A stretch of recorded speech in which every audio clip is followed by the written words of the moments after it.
नमस्कार दर्शकों, स्वागत है आप सभी का आज के विशेष कार्यक्रम विज्ञान जगत में। बायोलॉजी और टेक्नोलॉजी के कॉम्बिनेशन से बनने वाला सब्जेक्ट बायोटेक्नोलॉजी आज साइंस की फील्ड में बहुत ज़्यादा उजागर हो रहा है। बायोटेक्नोलॉजी से एग्रीकल्चर, हेल्थ केयर और एनवायरनमेंट तीनों में ही एडवांसमेंट्स हो रहे हैं। आज जब पूरे विश्व को कोरोना वायरस ने अपनी चपेट में ले रखा है, उस समय पर बायोटेक्नोलॉजी की ही मदद से वैक्सीन का बनना संभव हो पाया है। इसी के साथ ही बायोटेक्नोलॉजी से प्लांट्स का हाइब्रिड बनना और साथ ही साथ पर्यावरण संरक्षण करना भी मुमकिन हो पाया है। बायोटेक्नोलॉजी जैसे डाइवर्स सब्जेक्ट को आज हम सरल शब्दों में समझेंगे हमारी एक्सपर्ट डॉक्टर सोनिका सक्सेना से, जो doctor B Lal institute of biotechnology में वाइस प्रिंसिपल है। नमस्कार मैम, आपका बहुत बहुत स्वागत है हमारे आज के कार्यक्रम में। थैंक यू मैम, जैसे कि अभी मैंने बात करी कि बायोटेक्नोलॉजी बहुत ही डाइवर्स सब्जेक्ट है, तो मैम हम इसे सरल शब्दों में कैसे समझ सकते हैं, इसमें क्या क्या आता है और ये कैसे एक अलग तरीके की साइंस है? देखिए, बायोटेक्नोलॉजी जो है ये विज्ञान की ही एक ब्रांच है, विज्ञान की ही एक शाखा है। और जैसा आपने कहा कि बायो प्लस टेक्नोलॉजी, यहाँ पर हम लिविंग ऑर्गेनिजम्स के साथ में टेक्नोलॉजी को यूज़ करते हैं जिससे कुछ ऐसे प्रोडक्ट्स बना सकें जो कि ह्यूमन वेलफेयर या सोसाइटी वेलफेयर के लिए काम आ सकें। We can say that biotechnology, the main objective of biotechnology is the welfare of human race or mankind. Human race के लिए, मानव जाति के कल्याण के लिए हम बायोटेक्नोलॉजी जो है उसके उत्पादों का यूज़ कर सकते हैं। जी मैम, तो क्या ये कहना सही होगा कि बायोटेक्नोलॉजी साइंस की एक अलग ब्रांच है? देखिए, ये साइंस ही है, अलग ब्रांच तो हम नहीं कहेंगे, हम कहेंगे साइंस ही है, जिसका कि एक स्पेशलाइज्ड रूप है बायोटेक्नोलॉजी। और ये एक आदिकाल से हम इसके बारे में, इसकी जर्नी के बारे में हम लोग बात करें, we can say that human have used biotechnology since the dawn of civilisation. आप इसकी जर्नी की बात करते हैं तो हम इस बायोटेक की जर्नी को 3 फेजेस में विभक्त कर सकते हैं। हम कह सकते हैं कि बायोटेक्नोलॉजी में एक एंशिएंट बायोटेक्नोलॉजी आता है जो कि प्री 1800 हम लोग बात करें। हम इसे सेकंड एक फेज़ में विभक्त कर सकते हैं जिसे हम क्लासिकल बायोटेक्नोलॉजी कहते हैं। करीब 1800 से 1945 के पीरियड को हम इसमें सम्मिलित कर सकते हैं।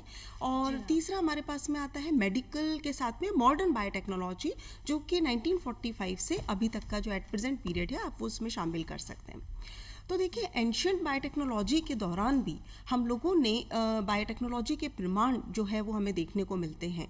इजिप्शियंस जो हैं वो ब्रेड के फॉर्मेशन के लिए यीस्ट का प्रयोग करते थे, ऐसा प्रमाण मिलता है। अगर हम लोग क्लासिकल बायोटेक्नोलॉजी की बात करते हैं तो वहाँ पर भी हम कहते हैं कि पहली बार जरूर बायोटेक्नोलॉजी वर्ड जो है वो यूज़ में आया 1999 में। ये कॉइंड हुआ फर्स्ट टर्म बायोटेक्नोलॉजी, और ये वही समय था जब हमने स्मॉल पॉक्स की जो वैक्सीन थी उसका उत्पादन किया। अगर हम लोग मॉडर्न बायोटेक्नोलॉजी की बात करते हैं, यानी कि अभी के एरा की बात करते हैं, तो हम कह सकते हैं कि जिस प्रकार हम 20th सेंचुरी को हम कहते हैं era of electronics, we can say the 21st century as the era of biotechnology, क्योंकि इस एरा में बायोटेक्नोलॉजी ने हमें रेवोल्यूशनरी कंट्रीब्यूशन दिया है। चाहे से हम गंभीर बीमारियों से लड़ने की बात करें, चाहे से हम एग्रीकल्चर के क्षेत्र की बात करें, हम पर्यावरण के क्षेत्र की बात करें, हम क्राइम डिटेक्शन की बात करें, हर क्षेत्र में हमें अद्भुत अतुलनीय जो योगदान है वो बायोटेक्नोलॉजी की सहायता से देखने को मिल रहा है। तो डेफिनेटली ये आदिकाल से चली हुई एक हमारी एक ब्रांच है, और जो आज के समय में, आज के टाइम में ये हमको बहुत ही अभूतपूर्व योगदान प्रदान कर रही है। जी मैम, साइंस को हमेशा हम लोग अपने इनोवेशंस के लिए जानते हैं। रोबोटिक्स और कम्युनिकेशन के इनोवेशंस के तो हम खुद भी गवाह हैं, तो क्या हम ऐसा कुछ बायोटेक्नोलॉजी की फील्ड में भी एक्सपेक्ट कर सकते हैं? बायोटेक्नोलॉजी के किस किस एरियाज में अभी काम चल रहा है? देखिए, यहाँ मैं कहना चाहूँगी कि मानव जाति से संबंधित कोई भी ऐसा क्षेत्र या कोई भी ऐसा पहलू नहीं है जहाँ बायोटेक्नोलॉजी यूज़ में नहीं आती हो। अगर हम अपनी दैनिक जीवन की बात करें, डेली रूटीन की बात करें, दिनचर्या की बात करें, तो हमारे दिन की शुरुआत होती है, हम चाहते हैं कि हम हर्बल टूथपेस्ट यूज़ करें, ठीक है। हम लोग बात करते हैं कि हमें फूड में ऑर्गेनिक फूड मिले, हमें ऐसा फूड मिले जो कि पेस्टिसाइड से फ्री हो, है ना। और हम लोग अगर बात करते हैं कि हमारी गाड़ियों में पर्यावरण को हम कंसर्न करते हैं, पर्यावरण संरक्षण की हम लोग बात करते हैं, तो आज हम बात कर रहे हैं कि हमारी गाड़ियों के लिए बायोफ्यूल अवेलेबल हो।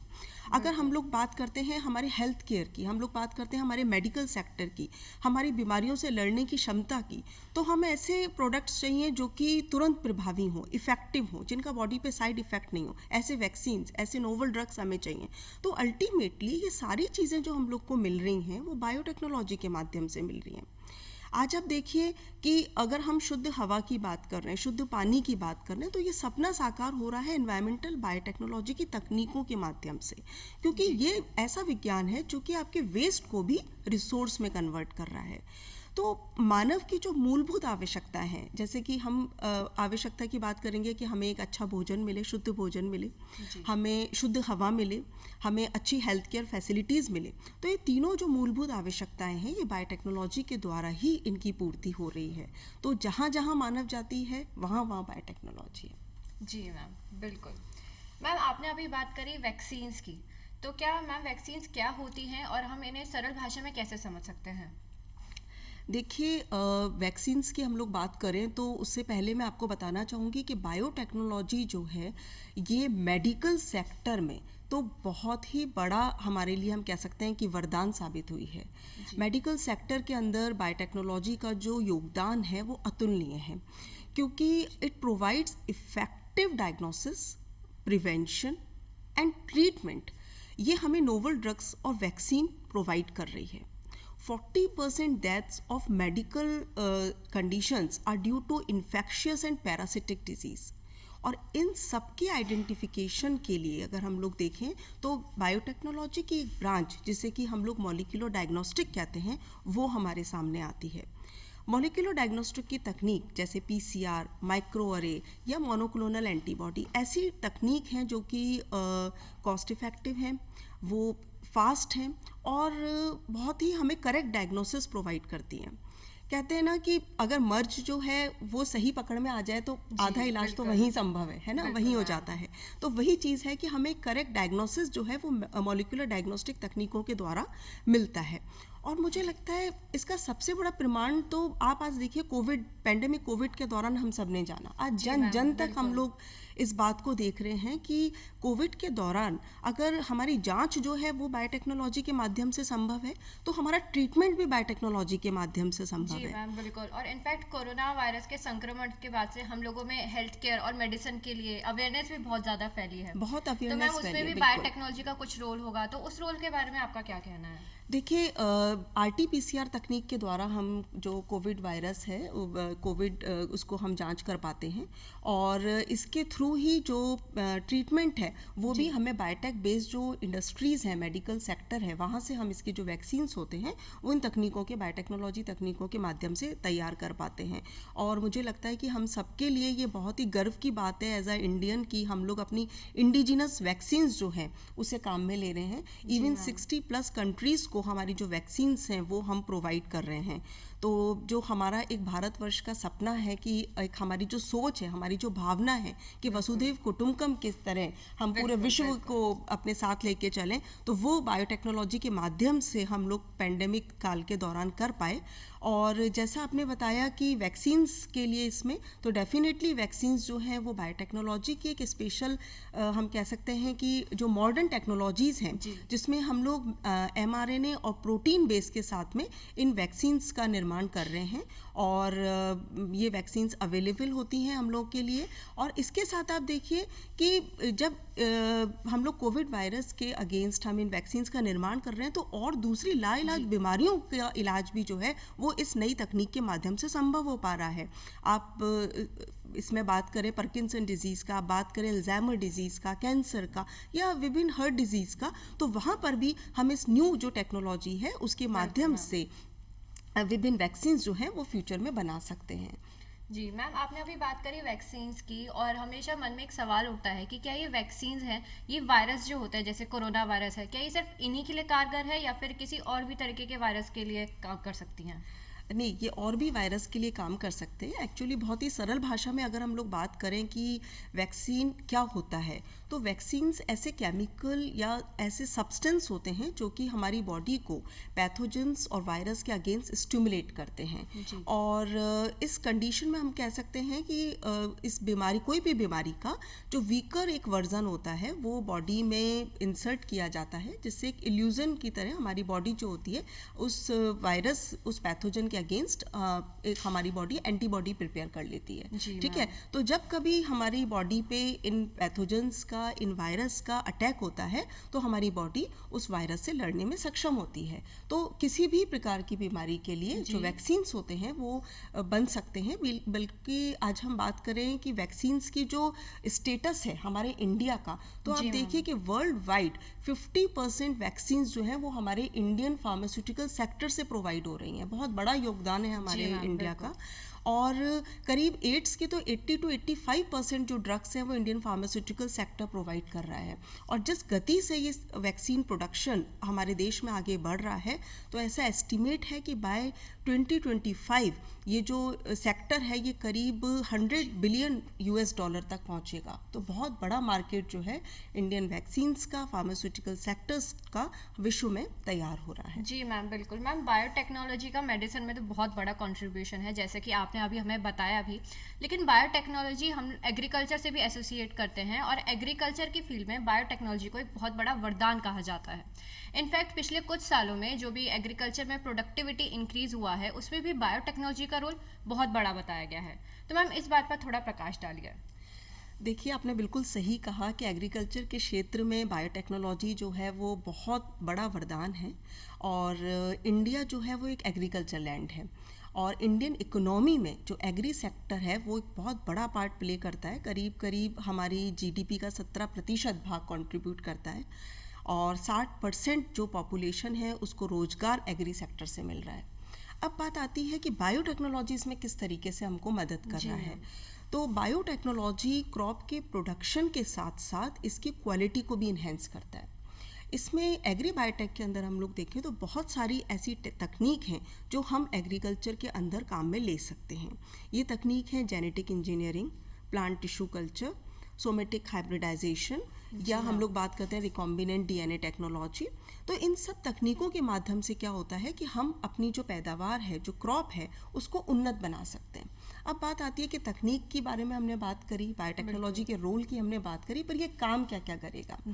तो सबसे पहली बात हमारे पास आती है कि हम ऐसी फसल उगा सकते हैं जो कि जो वायरस अटैक के अगेंस्ट या जो पेस्ट होते हैं उनके अगेंस्ट होते हैं, उनके रेजिस्टेंट होते हैं। तो इससे क्या होता है कि हमारे जो फार्मर्स होते हैं उनकी क्रॉप खराब नहीं होती, उनको नुकसान नहीं होता। तो आप कम समय में, कम जगह में अधिक पैदावार कर सकते हैं। बिल्कुल मैम। दूसरी बात, हम ऐसी फसल उगा सकते हैं जो कि ड्राउट रेजिस्टेंस है, सूखे का प्रभाव उस पर नहीं पड़ता। हम ऐसी फसल उगा सकते हैं जिनकी क्वालिटी इन्हेंस हो, हम क्रॉप की जो क्वालिटी है उसको इन्हेंस कर सकते हैं। जैसे आप ऐसे सोयाबीन का उत्पादन कर सकते हैं जिनके अंदर प्रोटीन कंटेंट ज़्यादा हो। आप ऐसे बीन्स का उत्पादन कर सकते हैं जिनकी अमाइनो एसिड कंटेंट अधिक है।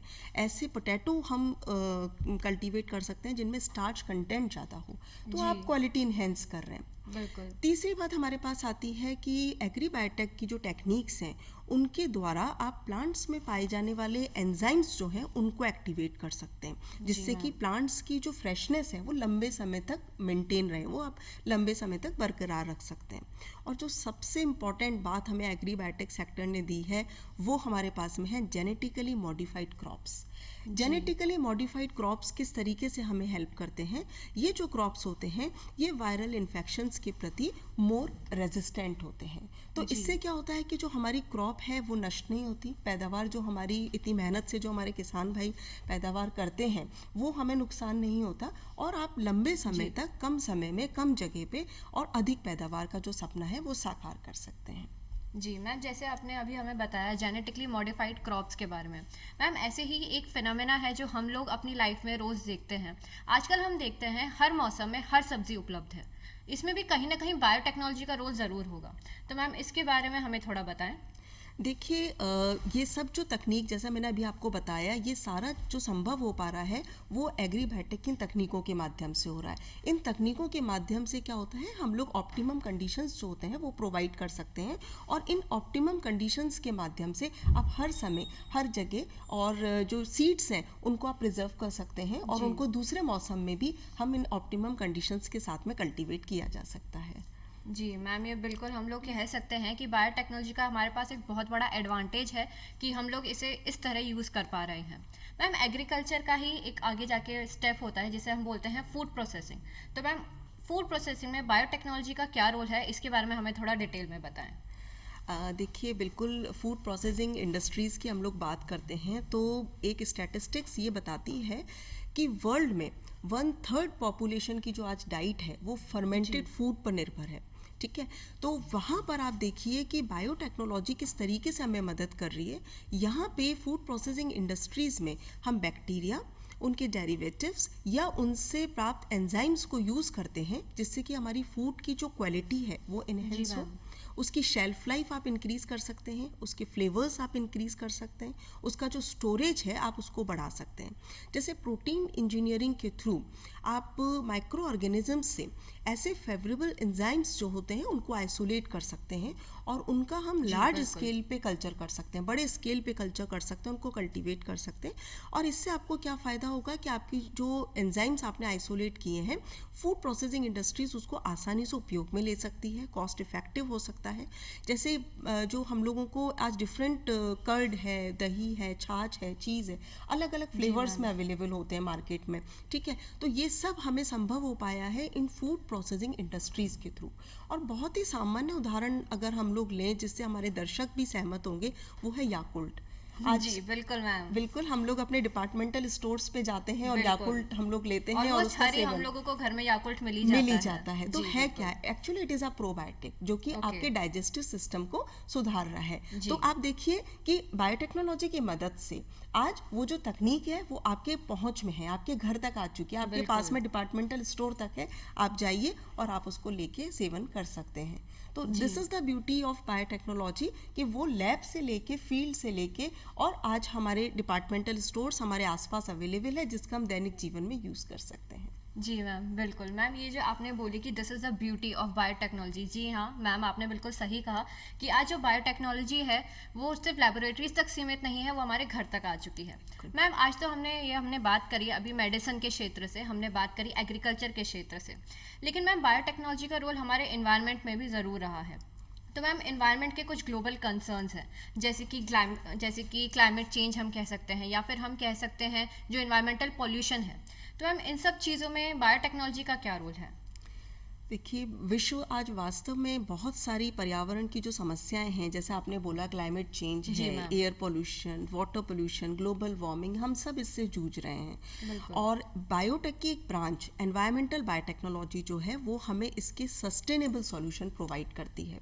अगर हम एक एक करके इन समस्याओं के बारे में बात करें तो जैसे एक बहुत बड़ी समस्या हमारे सामने रहती है वेस्ट वाटर की। ठीक है, वेस्ट वाटर जो सीवेज वाटर हम लोग के घरों से, इंडस्ट्री से निकलने वाला एफ्लुएंट जो होता है, वो एक हमारे सामने एक बड़ी प्रॉब्लम या बड़ी परेशानी जो है वो पैदा करता है, क्योंकि ये अगर डायरेक्ट वाटर बॉडीज़ में डिस्चार्ज किया जाता है, ओपन रिजर्वायर्स में डिस्चार्ज किया जाता है, तो ये हमारे एनवायरनमेंट को पॉल्यूट कर रहा है। ये हमारे वाटर की क्वालिटी को ही ख़राब नहीं कर रहा है, इवन ग्राउंड वाटर तक की क्वालिटी को ख़राब कर रहा है। तो ये बहुत सीरियस कंसर्न है कि जो भी इंडस्ट्रीज़ हैं उनसे निकलने वाला जो पानी है, जो एफ्लुएंट है, वो ट्रीटमेंट के बाद ही बाहर डिस्चार्ज किया जाए। जी मैम, बिल्कुल। अगर हम लोग जयपुर की ही बात करें तो आप देखिए, जयपुर में टेक्सटाइल इंडस्ट्रीज़ का हब है। कितने सारी टेक्सटाइल इंडस्ट्रीज से जो निकलने वाला पानी होता है उसमें ऐसे हानिकारक तत्व होते हैं जो कि डायरेक्ट डिस्चार्ज के बाद हमारी वाटर जो है उसकी क्वालिटी को बाहर खराब करेंगे। तो बहुत ज़रूरी है कि हम उन पानी को ट्रीट करें और उसके बाद उनको डिस्चार्ज किया जाए। यहाँ पे हमें एनवायरमेंटल बायोटेक्नोलॉजी हेल्प कर रहा है अपनी तकनीक बायो रेमिडिएशन के थ्रू।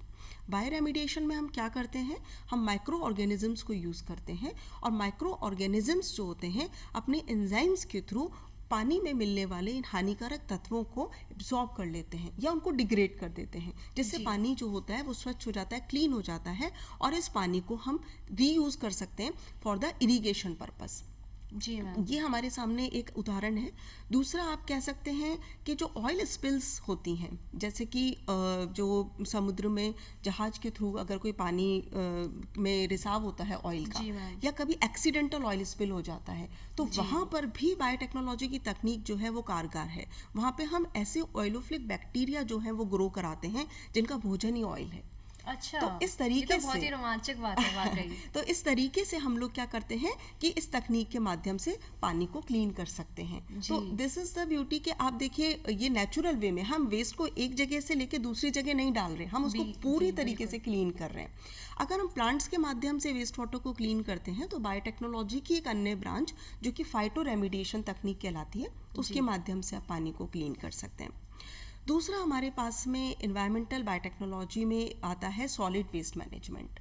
आज आप देखिए हमारी गवर्नमेंट जो है सॉलिड वेस्ट मैनेजमेंट के लिए बड़े बड़े प्रोग्राम रन कर रहे हैं। बिल्कुल मैम। ग्राम पंचायत लेवल पे अच्छा खासा हम फंड प्रोवाइड करते हैं जिससे सॉलिड वेस्ट मैनेजमेंट की जो प्रॉब्लम है उसको ग्राउंड स्तर पे हम क्लियर कर जी मैम, सकें। बिल्कुल। लेकिन जो अगर सॉलिड वेस्ट प्रॉपर सही नहीं हुआ, प्रॉपर क्लीन नहीं हुआ, तो होता क्या है कि हमारे घरों से जो कचरा इकट्ठा होता है, ये सारा कचरा जिसमें कि डिग्रेडेबल सॉलिड वेस्ट भी है, वो सब इकट्ठा होके ओपन लैंडफिल साइट्स पे जाता है। जी मैम। ओपन लैंडफिल साइट पे you can see huge mountains, बड़े बड़े पहाड़ जी जो मैम, बढ़ते बिल्कुल। चले और जा ये रहे तो हैं अभी कुछ लगातार। दिनों पहले न्यूज में भी था। न्यूज़ में भी आप देख रहे हैं, हम लोग न्यूज़पेपर में पढ़ते हैं कि ये लगातार ये जो कंडीशन है वो बढ़ती जा रही है। और open landfill sites aesthetic condition हमारी खराब करती ही हमें बिल्कुल दिखने मैम। में, प्लस ग्राउंड वाटर क्वालिटी भी खराब हो रहा है।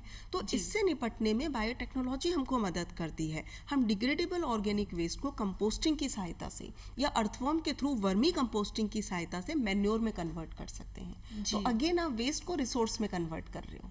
जी। ठीक है, तो यहाँ पर हमारे पास में फिर बायो रेमिडिएशन के साथ साथ कंपोस्टिंग और वर्मी कंपोस्टिंग जैसी जो तकनीक है बायोटेक्नोलॉजी की, वो काम करती हैं। आप यहाँ पे बात करते हो बायोफ्यूल्स की, क्योंकि कहीं ना कहीं जो कार्बन एमिशन है वो हमारे global warming, green house gas, ये सब जो हम लोगों का एक प्रॉब्लम है आज की, उनमें सब सामने आ रहा है। तो बायोफ्यूल की जब हम लोग बात करते हैं तो वहाँ पर हम ऐसे फ्यूल बना सकते हैं जिसमें कि वुड या जो ऐसे प्लांट मटेरियल्स हैं उनसे हम लोग सेलुलोजिक बायोफ्यूल बना सकते हैं, जो कि ग्रीन हाउस गैस का एमिशन एज कम्पेयर टू गैसोल 85% तक गैसोलीन की तुलना में कम करता है। जी। तो वो हमारे सामने एक उदाहरण है।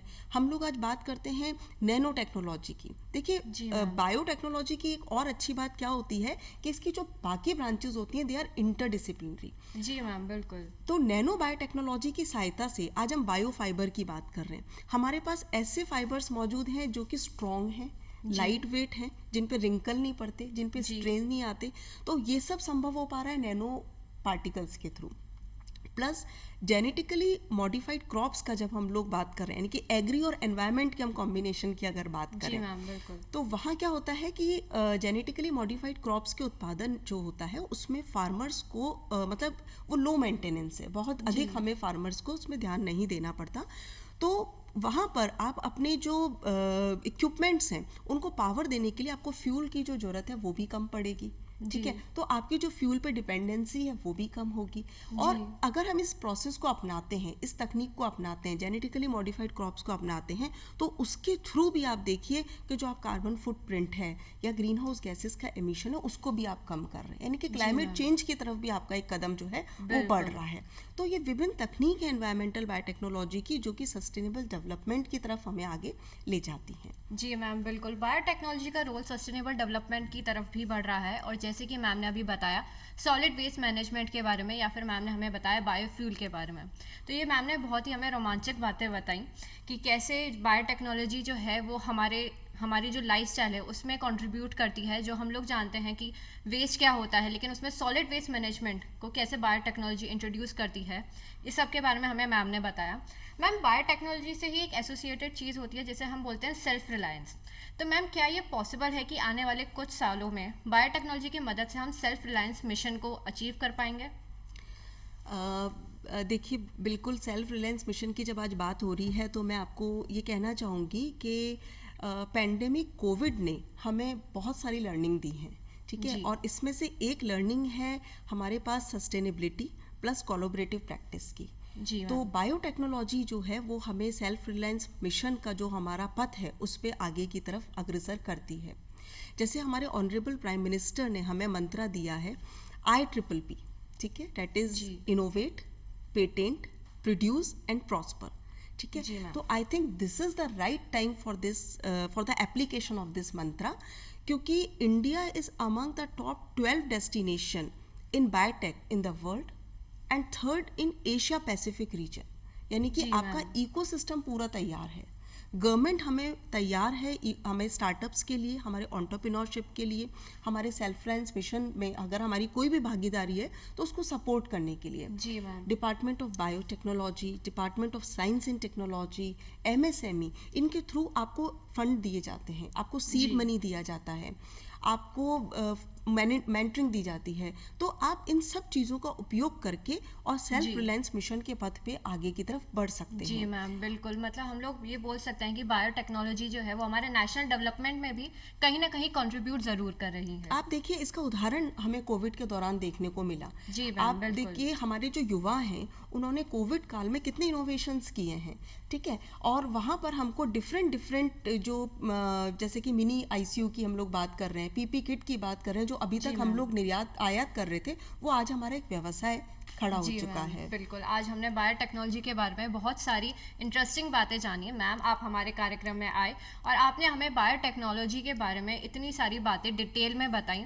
हमने जाना कि बायोटेक्नोलॉजी का रोल हमारी सोसाइटी में क्या है, हमारी लाइफ में क्या है, और हमने जाना कि इस फील्ड में क्या क्या डेवलपमेंट्स हो रहे हैं।